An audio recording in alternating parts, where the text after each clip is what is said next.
Greta é chamada para cuidar de um garoto em uma mansão no meio do campo. Os pais, já idosos, são muito apegados ao filho e a advertem que deverá seguir uma série de regras em relação ao menino. Porém, chegando lá, ela descobre que a criança é, na verdade, um boneco. Admirada, logo percebe que os donos da casa realmente o tratam como um garoto.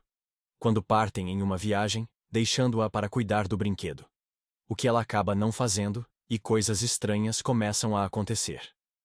O gênero de terror exige que o espectador se importe com as figuras em tela, para que então possa torcer e temer por elas. Uma vez conseguido isso, não é necessário nem mesmo sustos, pois situações que coloquem esses personagens em perigo já são apavorantes em toda a sua duração. Infelizmente, a reputação dos filmes de horror cada vez mais fala sobre obras rasas e risíveis, ainda que alguns bons exemplares acabem salvando o gênero, como Invocação do Mal, 2013, O Espelho, 2013, The Babadook, 2014 e Corrente do Mal, 2014. O que parece ser o caso desse boneco do mal, que apesar de um primeiro ato promissor, logo começa a se entregar vergonhosamente a clichês do gênero, alternando entre o inteligente e o extremamente estúpido. Até que decide escolher um dos dois. O filme logo nos apresenta a Greta, que veio da cidade grande para uma mansão no interior, cuidar do filho de um casal de ricaços que está saindo de férias. O que não esperava, porém, era que o garoto, Brahms, fosse na verdade um boneco de cerâmica, a quem os pais tratam como uma criança de verdade.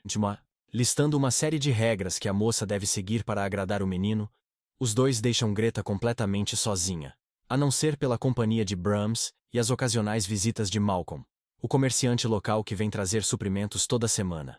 Claro que ela não leva o assunto tão a sério, e quem levaria? E passa a tratar o boneco exatamente como o que ele é: um brinquedo. E não demora até que algumas coisas estranhas passem a acontecer e Greta comece a suspeitar que realmente está convivendo com o espírito do falecido Brahms. O que não é contado de forma absurda e a mera sugestão da inexistência de uma criança de verdade, quando o diretor William Brent Bell enfoca a protagonista de forma que ela parece ocupar o lugar do menino no quadro da família, já promete uma condução mais sofisticada.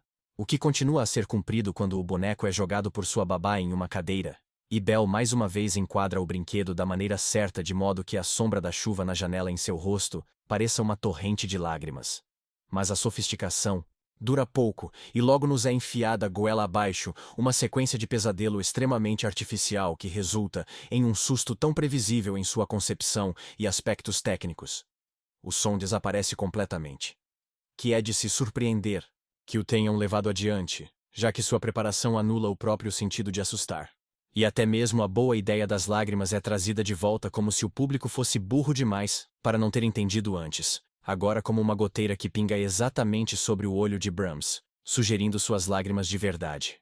Entretanto, William Brent continua a pincelar o longa com sacadas interessantes, como ao usar apenas a mudança do foco de luz no rosto do boneco para mudar também a sua expressão, ou ao sugerir uma cachoeira de sangue ao enquadrar um vestido vermelho, que cai cascateando em câmera lenta, e ainda ao apresentar um personagem em particular, cuja periculosidade já havia sido anunciada antes, saindo das sombras com algo que pode usar como arma nas mãos.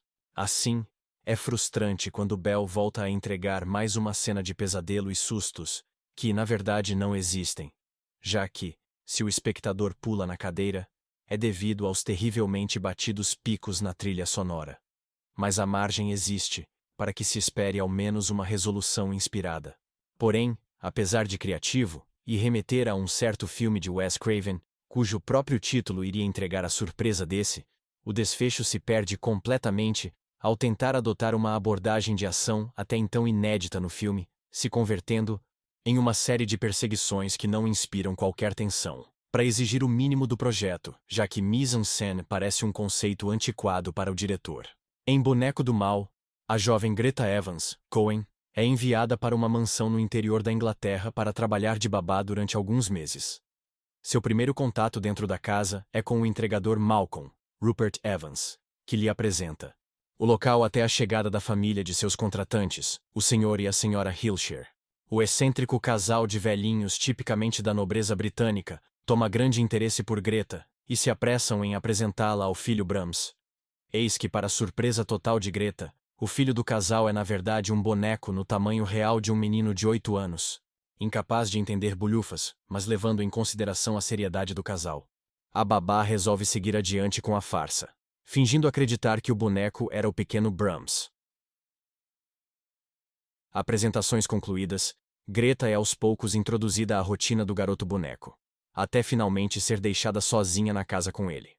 O casal, Hillshire, parte em viagem para local desconhecido, e o único contato humano de Greta passa a ser com o entregador Malcolm, que visita a moça semanalmente com produtos e um cachê bem gordo. Tudo parecia um emprego dos sonhos, até que Greta começa a perceber algo estranho com o garoto boneco, enquanto seu próprio passado começa a atormentá-la. A mansão isolada, uma babá jovem e uma relação conturbada beirando a loucura fazem de Boneco do Mal um herdeiro distante de Os Inocentes, de 1961, cruzando com a tradicional febre dos bonecos e bonecas malignos que reapareceu no horror hollywoodiano depois da aparição de Annabelle em Invocação do Mal. A atmosfera de mistério ao redor de Brahms, que nunca cai para o escracho de um brinquedo assassino, associada com a fantástica locação, dão ao filme um ar quase que de um conto de fadas macabro, que perdura na maior parte do filme. Boneco do Mal é um filme relativamente leve, em momento algum apelativo e que faz jus à classificação indicativa baixa, sem ser necessariamente um problema e que torna o filme uma experiência bem suave. A trama relacionada ao boneco é desenvolvida, sem muitos méritos, mas uma série de pistas é lançada ao longo do filme, todas elas apontando sutilmente para a reviravolta final, que tem causado reações adversas. Apesar de não ser um final completamente inovador, quebra um pouco o paradigma dos filmes de bonecos macabros e merece reconhecimento por isso.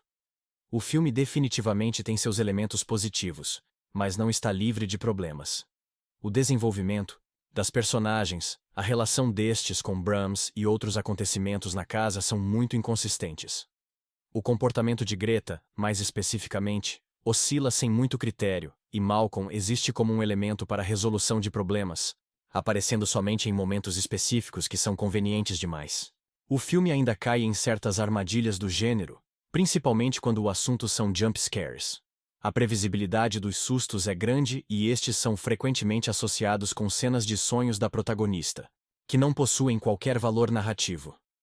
Boneco do Mal pode até não ser memorável ou grandioso, mas surpreende por ser um filme simples e envolvente, definitivamente melhor que outros lançamentos. Se não fosse o inesperado rumo que a história toma perto do final, Boneco do Mal passaria batido. A revelação final, inclusive, salva ele da mediocridade, e pelo menos pode lhe garantir algumas risadas diante do que aconteceu ao longo dos 97 minutos que você gastou de sua vida. O lado ruim é que essa mesma solução torna metade do enredo sem sentido. Mas tudo bem. Verdade seja dita, é difícil encontrar um filme de terror realmente bom e que saia do clichê. Muitos tentaram, raros conseguiram. É provável que todas as suas vertentes já tenham sido exploradas, da loucura à paranormalidade, da traquinagem humana aos espíritos, ou fantasmas. Quem conseguir inovar entrará para a história. Alguns nem tentam. Boneco do Mal ao menos tentou. Ao contrário do que parece, Brahms não é uma versão masculina de Annabelle, e também não remete ao icônico Chucky. O terror do boneco é velado, pois ele não aparece se mexendo para Greta. O sobrenatural que ela enxerga se dá em razão da alteração do estado das coisas, como sons incômodos em que não está e objetos que mudam de lugar, inclusive o próprio boneco. O resultado é uma atenuação dos sustos, pois Boneco do Mal é um terror que não gera muito medo no espectador. Se a expectativa é figurar nos pesadelos, ela se frustra. Esta produção de terror começa bem. A americana, Greta Lauren Cohan, é contratada para ser a babá de um garotinho num casarão inglês. Ela logo descobre que a criança, na verdade, é um boneco, criado como se fosse real pelos pais idosos que não conseguem aceitar a morte do filho verdadeiro. Diante deste comportamento atípico, a reação de Greta é verossímil. Ela ri, debocha, mas aceita o jogo em função da seriedade dos pais. Eventualmente, sente pena por eles. A primeira parte de Boneco do Mal desperta interesse por brincar com elementos da percepção. O brinquedo nunca se move diante de Greta, mas os objetos somem ou se deslocam quando ela não o observa. Em todos os casos, persiste a dúvida: o boneco estaria assombrado, ou seriam apenas fatores possivelmente explicados pela ciência, como o vento derrubando objetos e o cansaço criando alucinações? Explora-se a questão. Inscreva-se no canal, curta o vídeo e comente. Muito obrigado.